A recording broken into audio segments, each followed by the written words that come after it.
का स्वागत है।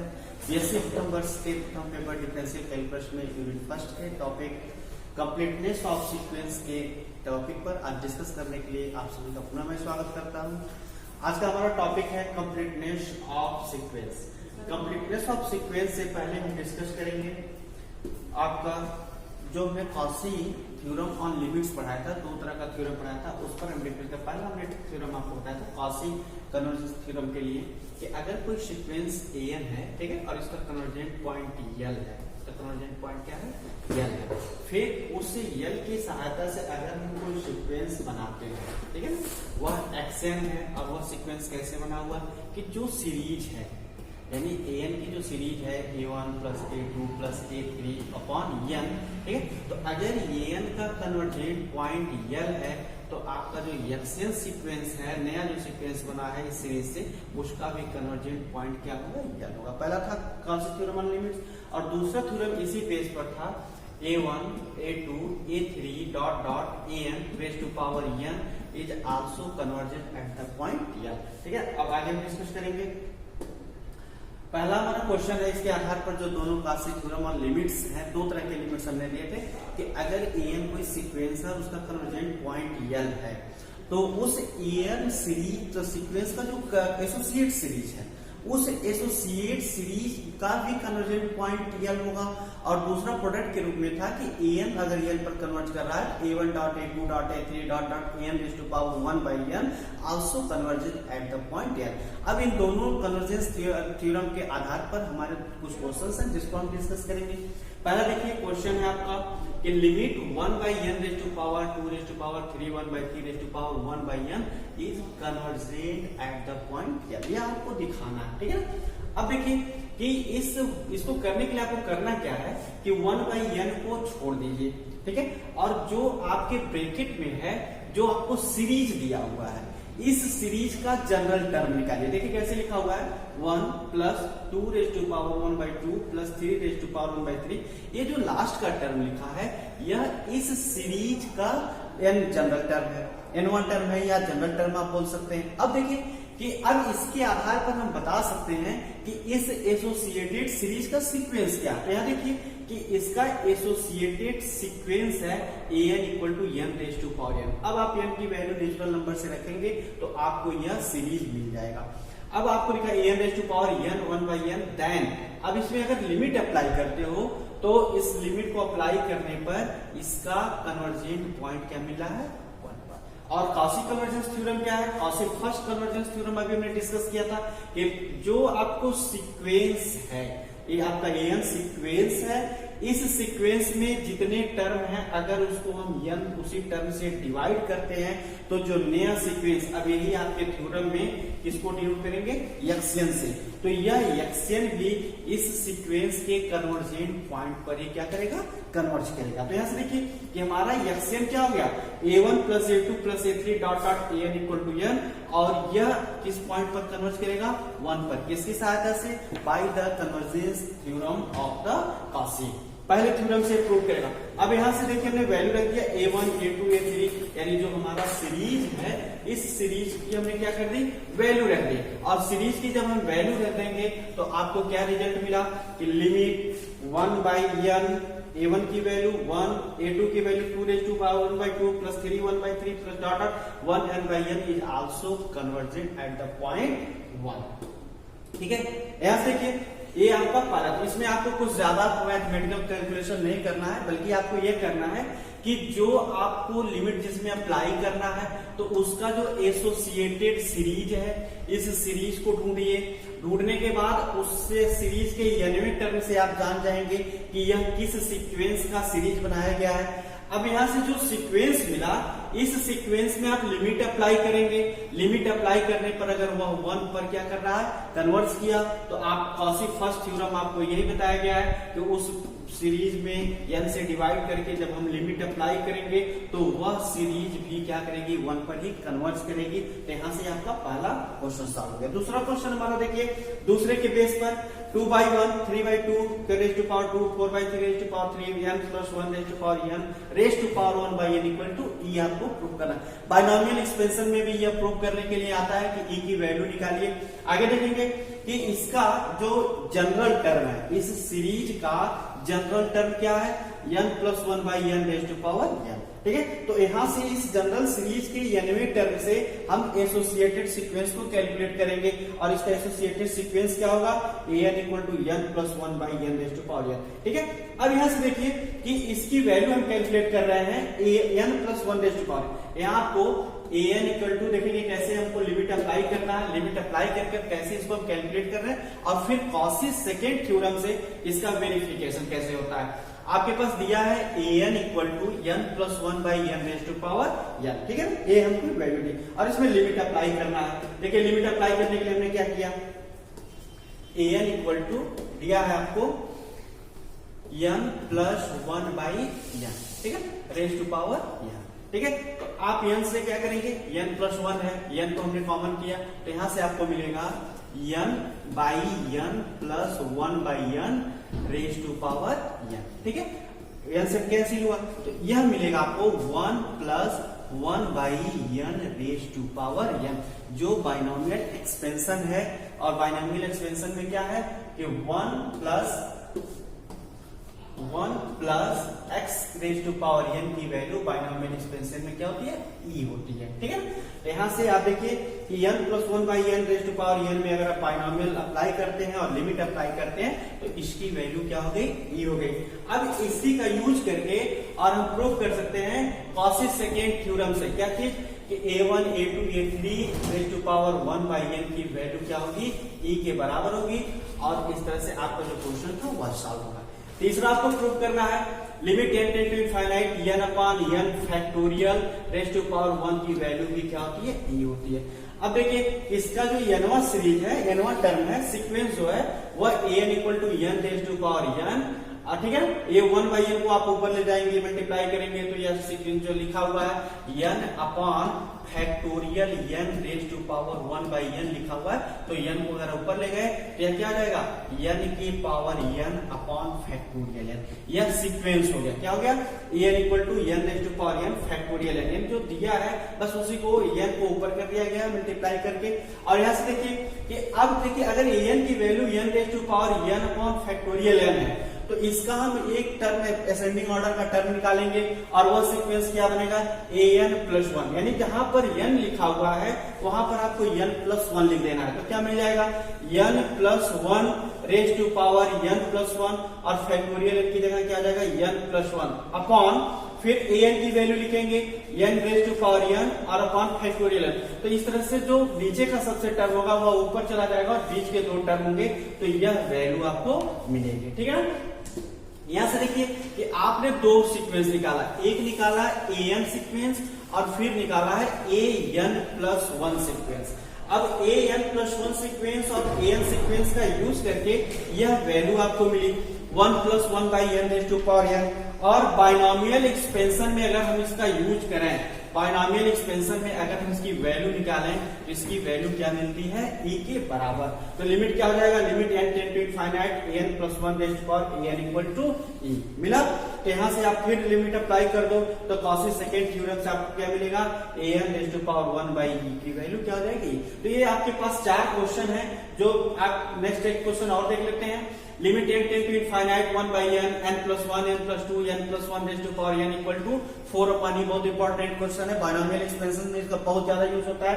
यहां से देखिए कि इसका यह जो जनरल टर्म है, इस जनरल टर्म से हम सीक्वेंस को डिफाइन कर रहे हैं और सीक्वेंस क्या है, an = n + 1 n + 2 n + n, ध्यान रखिए। और यह है 1/n, यहाँ पर है n, तो 1/n को जब आप डिनोमिनेटर के साथ लाएंगे तो यहाँ से n और यहाँ का पावर जो है यह इसको दे देगा n की पावर n, और यह इसका क्या हो गया, इस टर्म का एसोसिएटेड सीक्वेंस हो गया, इसका सहयोगी सीक्वेंस बन गया। अब आप देखिए कि an सीक्वेंस आपको पता है और इसका an + 1 सीक्वेंस निकालना है, तो आपको कुछ करना नहीं, जो ऊपर का सीक्वेंस है उस ऊपर के सीक्वेंस में आपको +1 करते जाना है, यानी कि n की जगह n + 1 रखते जाना है। देखिए कैसे रखेंगे, यहाँ n + 1 रखेंगे तो क्या मिलेगा, n + 2, यहाँ n + 3 n + 1 + n यानी 2n + 1 मिलेगा। और यहाँ क्या मिलेगा, n plus 1 raise to power n plus 1। और जब आप इसका बाइनोमियल कैलकुलेशन करेंगे, इसको द्विपद प्रमेय से क्या करेंगे, तोड़ करके सॉल्व करेंगे, तो सॉल्व करने के बाद आपको यह वैल्यू मिलेगी।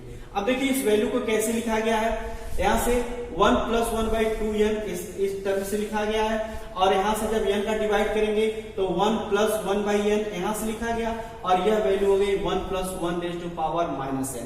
और जब आप लिमिट अप्लाई करेंगे तो लिमिट देखिए 4 कॉमन करने के बाद यह है, तो ये पूरा का पूरा जो वैल्यू होगा, यह वैल्यू फिर बाइनोमियल एक्सपेंशन से क्या देगा, 1/e। देखिए क्यों, क्योंकि यहाँ पर जो वैल्यू है, अभी हमने दिखाया आपको कि 1 प्लस 1/n की रेज टू पावर n की वैल्यू e के बराबर होती है, और यही चीज क्या हो जाए, 1 plus 1/n raise to power -n हो जाए, तो इसकी वैल्यू आपकी क्या हो जाएगी,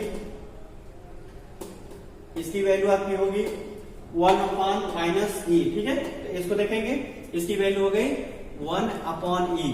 तो यहां से देखेंगे कि 1 plus 1 raise to power n raise to power -n की वैल्यू हो गई 1/e, और यहाँ पर ऑलरेडी 4 है, तो इसलिए इसकी वैल्यू क्या हो गई, 4। और ये जो क्वेश्चन है, ये बहुत ही इंपॉर्टेंट क्वेश्चन है।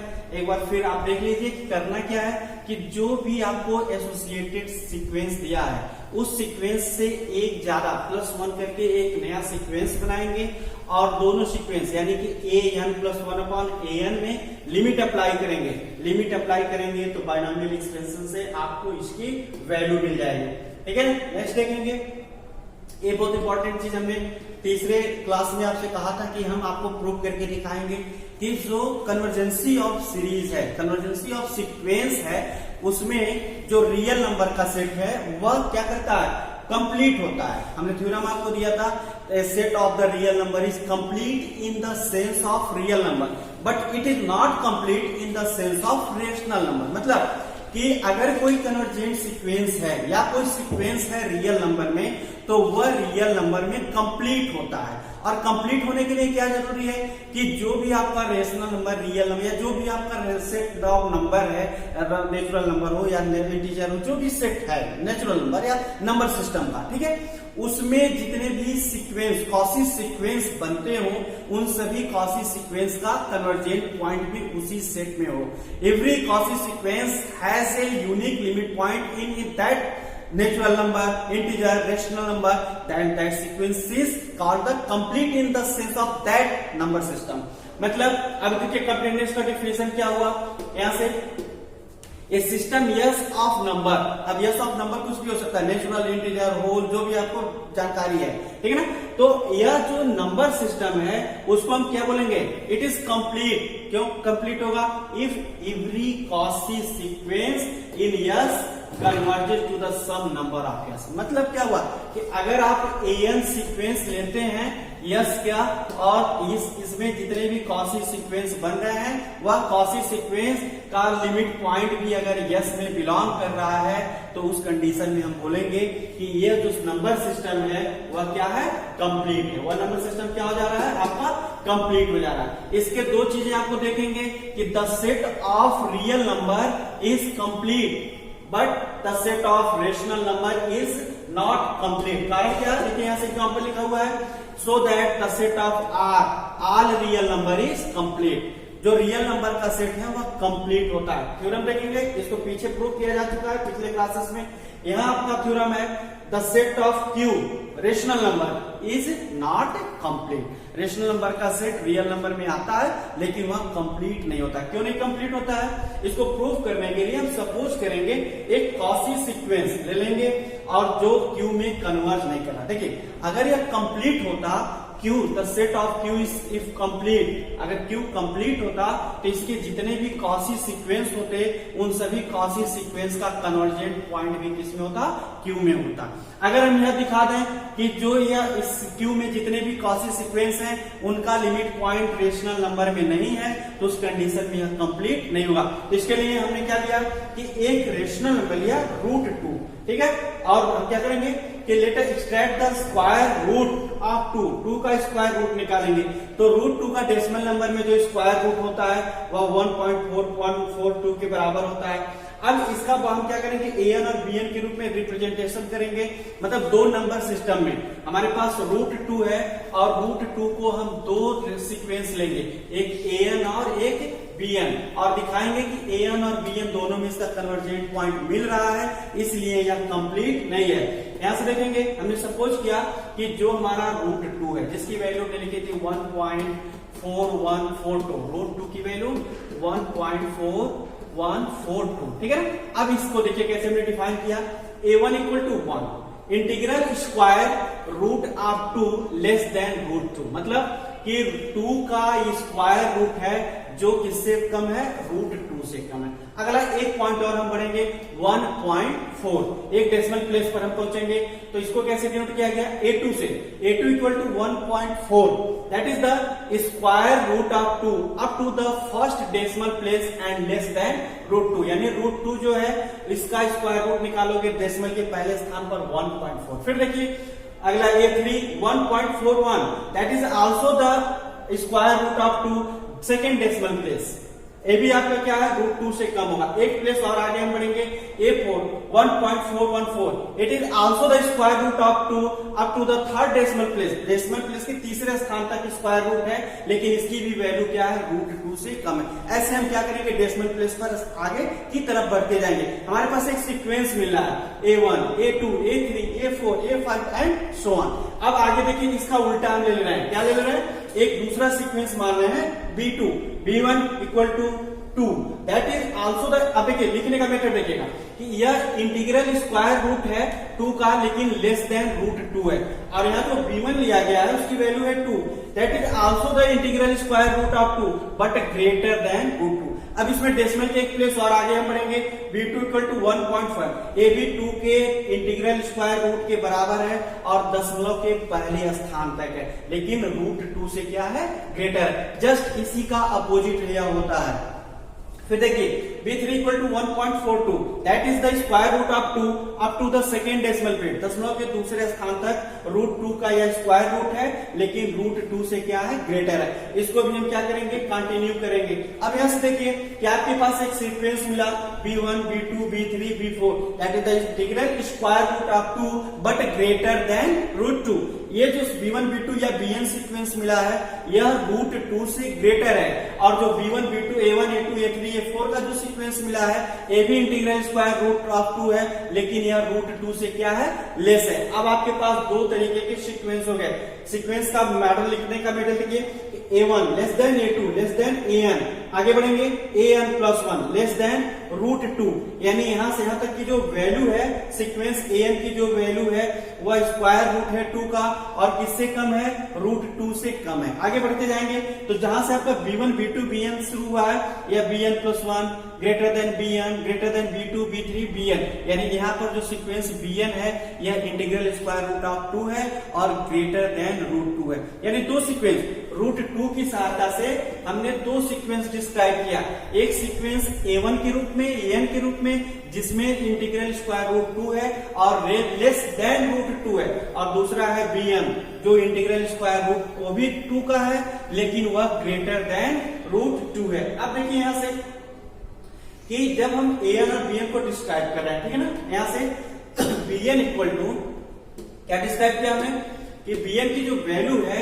वह an प्लस 1/10⁻n। आप देख सकते हैं कि आप b1 bn का रिलेशन जब आप an के साथ निकालेंगे तो आपको एक मैथमेटिकल वैल्यू मिलेगा bn equal to an plus 1/10⁻n। कैसे, अगर n इक्वल टू 1 रखते हैं तो n इक्वल टू 1 पर इसकी वैल्यू क्या होगी, b1 equal to a1 plus 1 क्या मिलेगा, 10⁻n-1, यानी 10⁻1-1, यानी b1 इक्वल टू a1 की वैल्यू है 1 plus 1/10⁻0 that is equal to 1, यानी 1 प्लस 1। यहां से देखिए आप पीछे के स्लाइड से मैं आपको दिखा दूं कि a1 की वैल्यू है 1 और a2 की b1 की वैल्यू है 2, और वह वैल्यू कैसे डिस्क्राइब किया गया है, यहां से देख लीजिए कि अगर n इक्वल टू 1 रखते हैं तो b1 प्लस a1 प्लस 1 क्या हो जाएगा आपका, यहां से a1 प्लस 1/10⁻1-1, यानी आपका क्या मिल गया, 1 plus 1 upon 10 raise to power 0, 10 raise to power की वैल्यू हो जाएगी 1, तो यहाँ से 1 प्लस 1 इक्वल टू 2। और पीछे के स्लाइड में आप देख सकते हो कि a1 की वैल्यू है 1 और b1 की वैल्यू है 2। मैथमेटिकल कैलकुलेशन से हमने एक रिलेशन निकाला दोनों सीक्वेंस के बीच में, bn और an के बीच में। और यहां से देखिए कि अगर am minus an, mod of am minus an it is less than bn minus an, हमने इसको ट्रांसपोज कर दिया, bn minus an equal to क्या बचेगा 1 upon 10 raise to power n minus 1। और यहां से आप देखिए कि यह सफिशिएंटली जैसे जैसे n की वैल्यू लार्ज होती जाएगी वैसे वैसे इसकी वैल्यू क्या होती जाएगी, कम होती जाएगी। और इस तरह से जो सीक्वेंस an है वह q में क्या कर रहा है, कन्वर्ज कर रहा है, जिसका कन्वर्जेंट पॉइंट क्या है √2 है। लेकिन आगे देखेंगे यहां से एक चीज आपको दिखानी है कि यह कंप्लीट क्यों नहीं हो रहा है। अभी आपने दिखाया कि जो सीक्वेंस है √2 उसका एक convergent point rational number q में मिल रहा है, लेकिन फिर भी यह कन्वर्जेंट नहीं है। तो यहां से देखिए कि कन्वर्जेंट क्यों नहीं हो रहा है कि यहां से आपको एक चीज मिला कि मॉड ऑफ an माइनस √2 मिला। अगर 2√2 पर यह कन्वर्ज कर रहा है, मॉड ऑफ an माइनस √2, ठीक है, equal to bn minus an equal to 1 upon 10 raise to power n minus 1, ये चीज मिला। और यह डिनोट कर रहा है कि an जो है वह √2 पर क्या कर रहा है, कन्वर्ज कर रहा है। Limit an is also converged at the point √2।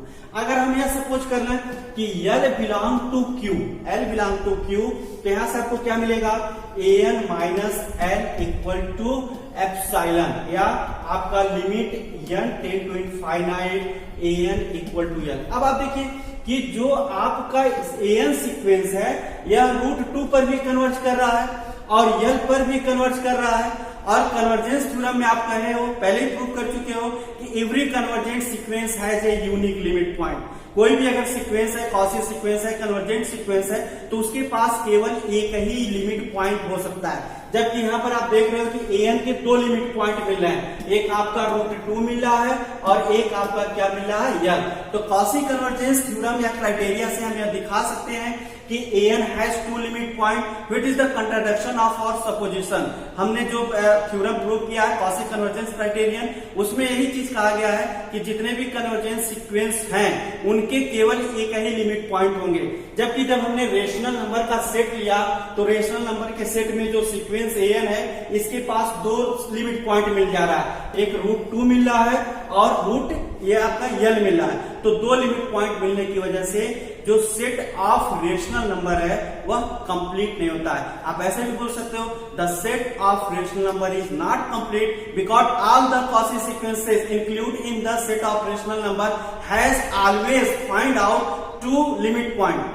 आपने दिखाया अभी कि हमने an को q का एक सीक्वेंस लिया जिसके पास 2 लिमिट पॉइंट मिल रहे हैं, और अगर किसी सीक्वेंस के 2 लिमिट पॉइंट मिल रहे हैं तो वह सीक्वेंस कन्वर्जेंट नहीं हो सकता। इसीलिए the set of rational number जो होता है वह आपका कंप्लीट नहीं होता है। Thank you.